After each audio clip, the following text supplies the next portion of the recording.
Hey, this is Dr. Holly Sotelo at Purpose Physical Therapy. Today we're going to talk about just one of the common form things that we have to correct with running that can sometimes lead to injuries. There's a lot of gray area here where certain things are just going to work better for people, but generally speaking, we're going to talk about the collapse or gait pattern today. So this is one that we're seeing probably most commonly, is that we tend to, as we run, some people will kind of collapse inward. And so what that means is your ankle collapses in, which then your knee collapses in, and you can kind of see where like then your hip gets put on this kind of stretch here. This can be caused by a number of things. A lot of times we end up looking kind of up and down the chain. So while the knee gets caught in the middle and is often what's going to take the brunt of the force when you have this collapse or gait pattern, what we're really looking at is typically like a weakness or an instability in the hip and the ankle.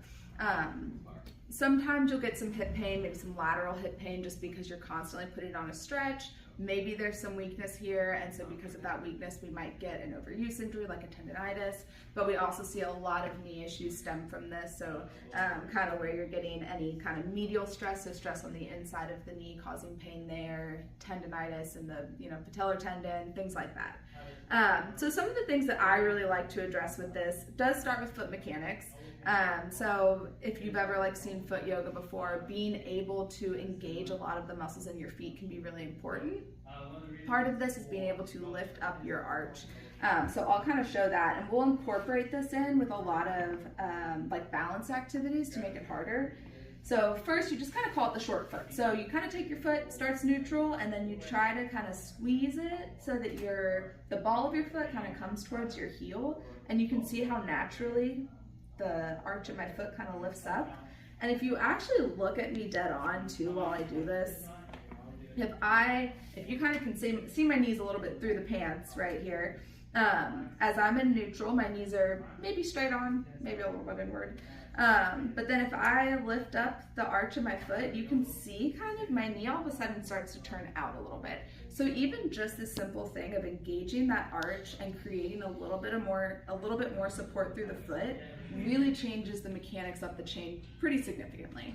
Now with that being said, we do want to be able to collapse the arch some during running. We want to be able to accept force through the arch, through the hip, all of those things. We just don't want it to happen in excess. So then going up the chain to the hip, we take our short foot and we'll do an exercise called Captain Morgan. Don't ask me why it's called that.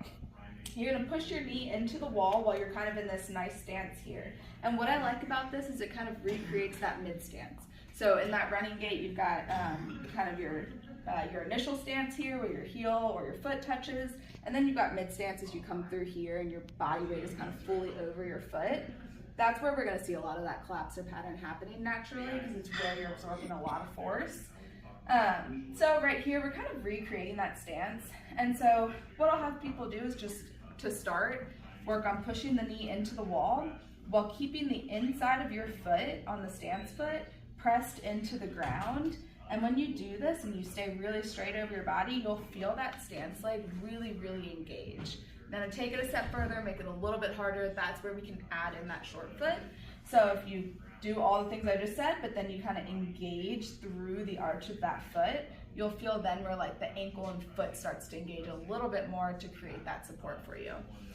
When you do these, I'll often do about a 10-second hold. So we'll do 10 times, 10-second hold. It can be great during your exercises if you have a strength training program. If not, it can also be a really great thing just to kind of prime your muscles before you run. So if you want to add it into your pre-run routine, that's a great place for it as well. It shouldn't be so tiring that it's going to affect your run in a negative way or anything like that.